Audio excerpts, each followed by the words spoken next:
Gettysburg Seminary presents the Seminary Explores podcast. Conversations on faith, art, people, politics, theology, life, and more, with voices from around the corner and around the globe. Welcome to the Seminary Explores. My name is Nelson Strobert, and today my guest is Pastor Elise Brown, who is pastor of Advent Lutheran Church in New York City, Manhattan. But for our purposes, she is the pastor in residence for the fall 2014. Welcome to the Seminary Explorers. Thank you so much. It's great to be here. Well, it's good to have you, but for our listening audience, I'd like you to share or define what is the pastor in residence program. Well, my understanding is that I think they actually call it the Minister in Residence program, because they've had some people, I think, in the role that have been diaconal ministers and in other ministry settings. But it's a Minister in Residence program to help expose students to somebody who's serving somewhere in the world, to attend some of the classes, to teach some of the classes, to engage students and faculty around what it is to be doing ministry actually in the world today. So I preached on Monday, I will preach on Friday, presided on Wednesday, and have been either a participant in or teacher in 6 classes during the course of the week. Okay, so this is not a vacation time. No, it is not a vacation time. It's full and wonderful. So it's been a wonderful week. And what classes have you been able to attend? I attended the Preaching for Catechesis class.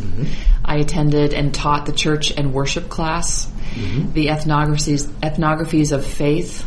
I guess it's called Ethnographies, Places of Faith course, which was a Tuesday afternoon course. Ethics yesterday.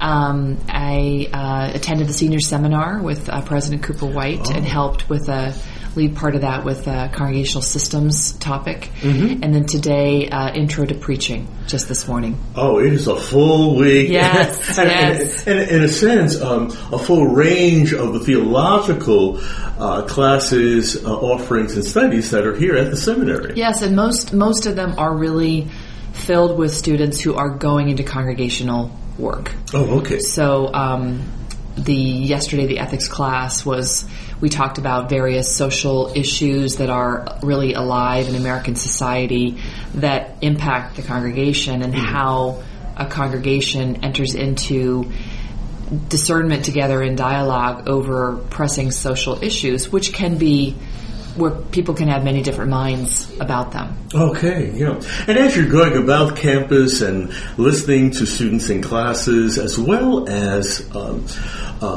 just walking around the community in general, what do you see as some of the issues that have emerged for you or that you heard resonate with students and perhaps staff as well?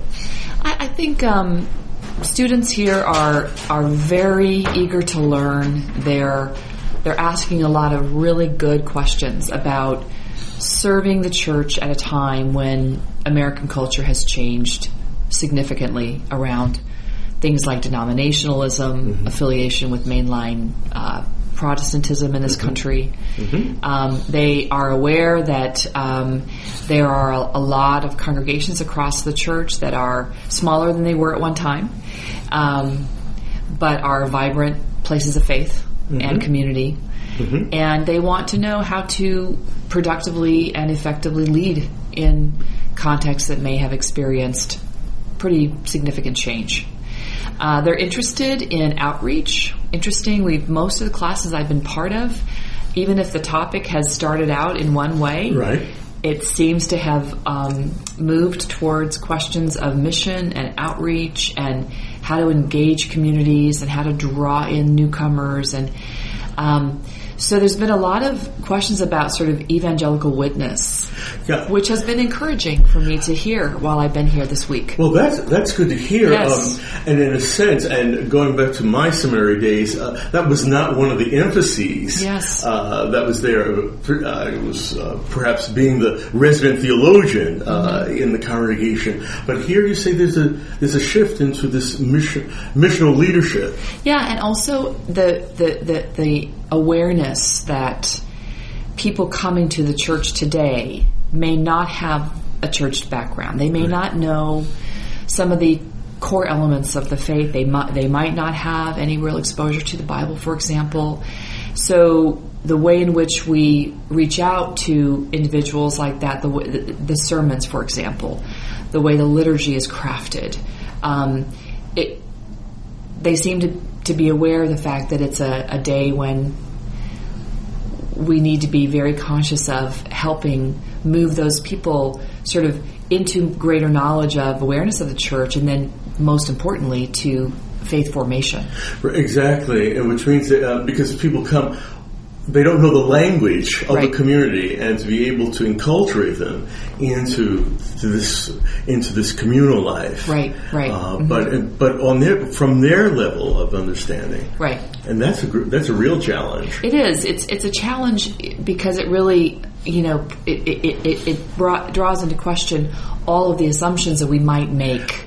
Like, for example, the assumption that people are baptized when they come and visit our churches, that people understand what the Eucharist is as they receive this Eucharist. Just some of the assumptions that have been in place. The students here at Gettysburg seem to know or seem to be aware of the fact that we have to be careful about the assumptions that are made. Yeah, which is very, very good to know. Yes. In the beginning years, but particularly as one leaves. Yes. As one leaves. May I ask, have you been able to talk to any of the seniors in particular? Yes, I had a class. I've had a couple classes actually that have been mainly seniors. Oh. They're all very anxious about the future. There are many of them are going through approval right now, and will be assigned in the early part of next year. And interestingly also, there are many who are willing to go anywhere, which is somewhat reminiscent of how things used to be in the church. That when you felt the call to ministry in the church, that you understood that you were moving into a ministry to the whole church. Right. And that wherever God needed you, exactly, or wherever God might call you, that you would go. And there is something very refreshing about hearing people say that I will go wherever God calls me. Yeah. I'm open to the power of the Spirit, which is really good, and that we're not in control. Right, we're not. That the Spirit is really the one who does this work. Exactly, and I think that becomes a transformation as students enter and when they leave. To know what the process is, but to grow in that calling. Yes, that is so necessary, because when one is out, one completes one's studies, or after the first call, you just don't know where you're going to go, right. Where the Spirit has called you to. Yes, and that's as you look at parish ministry, you've spent your ministerial years in the parish, I believe. Yes, I have. Mm-hmm. Yeah. And for our listening audience, where have you served? My first call was in the Bronx, New York, and then the call where I serve now, which is my second call, is in Manhattan, in New York. So I come from Iowa. I was born and raised in Iowa, but I went to Union Seminary in New York, and after I finished my internship year in Milwaukee, Wisconsin, and my Lutheran year in Chicago, when I went through the assignment process, I was assigned back to Region 7. Oh, okay. And then was taken by Metro New York Synod, and that is where I have served ever since. Okay.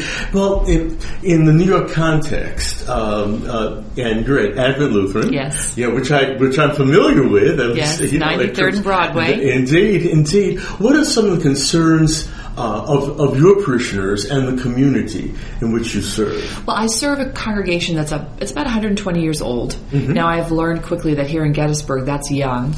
There's a lot of much older congregations in this part of the church, and there are certainly this seminary itself is so historic. But in New York, that's an old congregation. It's been in the same community that whole time. And the neighborhood around it has completely changed over and over and over and over again. So the congregation, really the whole foundation of the congregation is one of change. Since the very beginning. Not long after they built the building and put in all the beautiful Tiffany windows in the sanctuary, they were confronted with World War I, where a big portion of the congregation, was called up to serve, Then the Great Depression followed, and then World War II, where our congregation had 84 people who went to serve during that period of time. So as I've looked over and I've studied the history of the congregation, it has always been one of change, always. There really was never a time that I would even say those were the glory days of this congregation, or those were stable times. And that was both a combination of the dynamics of the neighborhood, but also the dynamics of the country. Right. Civil rights era was very strong in the civil rights movement, very strong in New York City. Mm-hmm. Was kind of a centerpiece for a lot of the work of the civil rights movement in New York. And then, of course, the Vietnam era. So all of these things have really contributed to this congregation being in a constant state of change, really. Right, very much so. And it still is. This is a congregation that the neighborhood around the church has been gentrifying now for a while. All of the Upper West Side is, and yet there are still significant housing projects that exist in our communities that are there to stay. Right. And there are still a fairly large immigrant population moving into the community on the Upper West Side of Manhattan. And so we find ourselves sort of, serving as a bridge in some ways for these very different populations. Our congregation has within it some very wealthy people, homeless people, together in the same congregation. The other Sunday, I saw one of our most sort of well-resourced members having a really deep conversation with one of our homeless people after church on Sunday, and I was so struck by that scene because it was like, this is really what the body of Christ is really meant to be. Not just a place where we minister to those who are in need, but that we work together. And they're engaged with each other. That's right, yeah, without that sense of distance or the arm's length approach that we often want to take, for people that are in need. So New York City is a changing community. There's always people moving in, there's always people moving out. So we have to sort of keep up with that trend. We work really hard on outreach and constantly trying to bring in new members to the congregation, because every year we know that a certain number of people will move and a certain influx will come. Right. And we just always are doing the outreach constantly. And may I ask, how do you go about doing that outreach in a city that is always changing? What types of methods, what strategies has the congregation been involved with? Well, we have 3 services on Sunday, and the third one's in Spanish. Okay. That has helped us to. We do a 9:00 service on Sunday morning, which there aren't many such services in New York City. New York City is not an early rising place. I can identify with that. I know you can. But there are people, believe it or not, for whom a 9:00 service on Sunday is a welcome thing, because they have small children. Right, that's they true. Have babies. They have to go to work after they come to church. A lot of people in New York work, weekends, etc. So that's helped us to grow in terms of outreach. We also have a very, very outstanding music program that we've worked hard to develop over the course of these years. We have 4 musicians who work as a team, and they're all very different from each other. They're very diverse in what their kind of musical expertise is. I looked at the website. Yeah, and they're phenomenal. It's a phenomenal team of individuals, and that's really drawn a very solid group of people. Okay. We have a very strong Sunday school and youth program, and we have a very strong confirmation program. Okay, could you, with education being my area of interest and theological interest, how do you have that strong educational component in a time when many Sunday schools are struggling? We just keep on working at it. It is a constant challenge, and it's a constant area of emphasis for our congregation. We take education very seriously, and we started that shift about, when I first came to the congregation, the Sunday school met, this very small little Sunday school met during the service. There was one service, Sunday school met during the service, a small little group of kids, and after I'd been there for 5 years, we actually moved the Sunday school hour earlier. Okay. We started the earlier service, And what that did was it sort of opened up new possibilities for outreach to families, and it moved the Sunday school out of worship time, which is a commitment that we made together. And we've really just, we've retained Vacation Bible School in the middle of the city. We've retained youth group. We've retained conference. In some ways, it's the core traditional elements of a children and youth program of many congregations, but a lot of urban congregations kind of let go of them over the years, and we've brought them back, and we continue to work at them, and we are very committed to retaining them.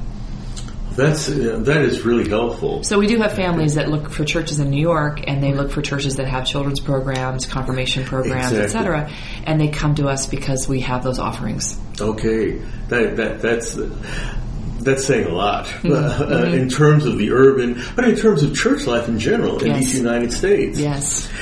As you're immersed in the church and within the congregation and within theological education. Because you are chair of the board of one of our seminaries. Yes, I am. Yes, I am. What do you see as the some of the challenges for theological education?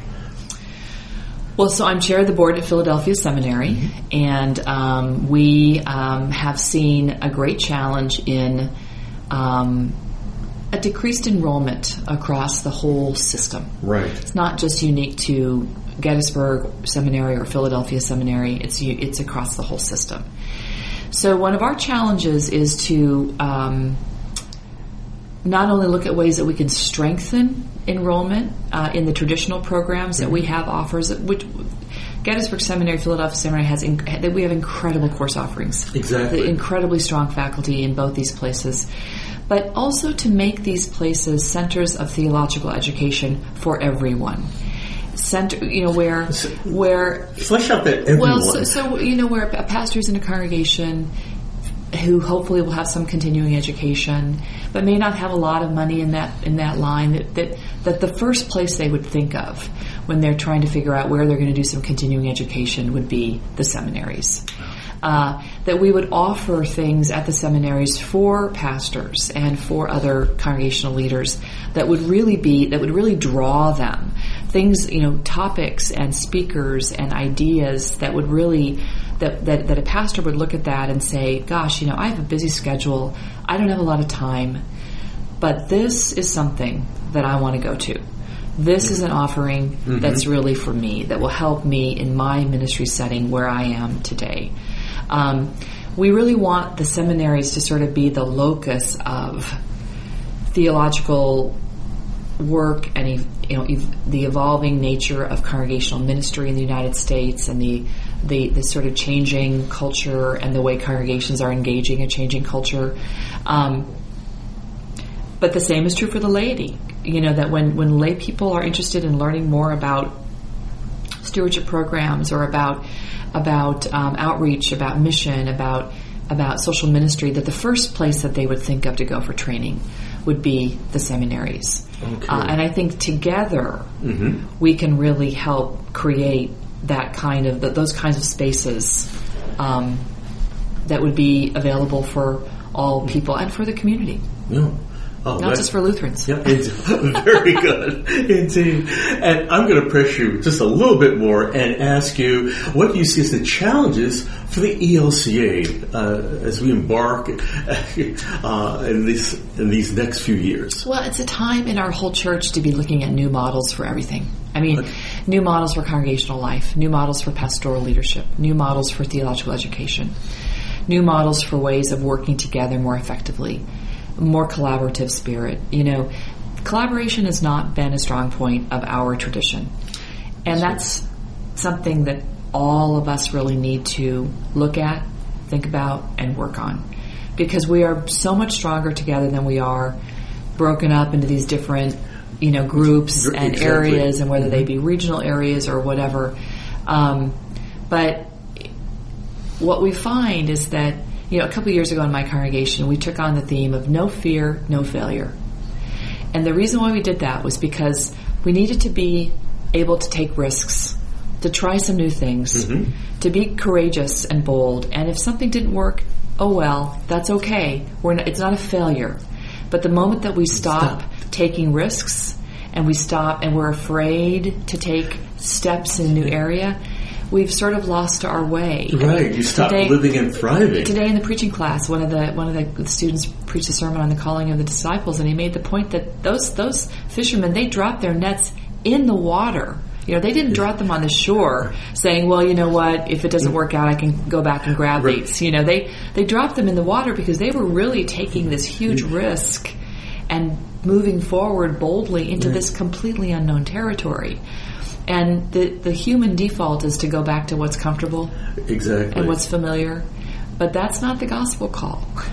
The gospel call has always been that we go beyond that which is comfortable, and Jesus challenges us to move forward in whole new ways. That, to me, is the greatest challenge for our ELCA. Okay. I can't believe that our time is up already. Thank you for this opportunity. Yeah, but you certainly have challenged our listening audience and me as we look at the church and the church life and life in our theological seminaries. Yes. Yeah. My guest today has been Pastor Elise Brown, who is the minister-in-residence at Lutheran Theological Seminary at Gettysburg, and we've been talking about her week and her involvement here at Gettysburg Seminary. For the Seminary Explorers, this is Nelson Strobert. Good day. You have been listening to The Seminary Explorers from historic Seminary Ridge in Gettysburg, Pennsylvania, a production of Gettysburg Seminary. We invite you to visit our website at www.ltsg.edu.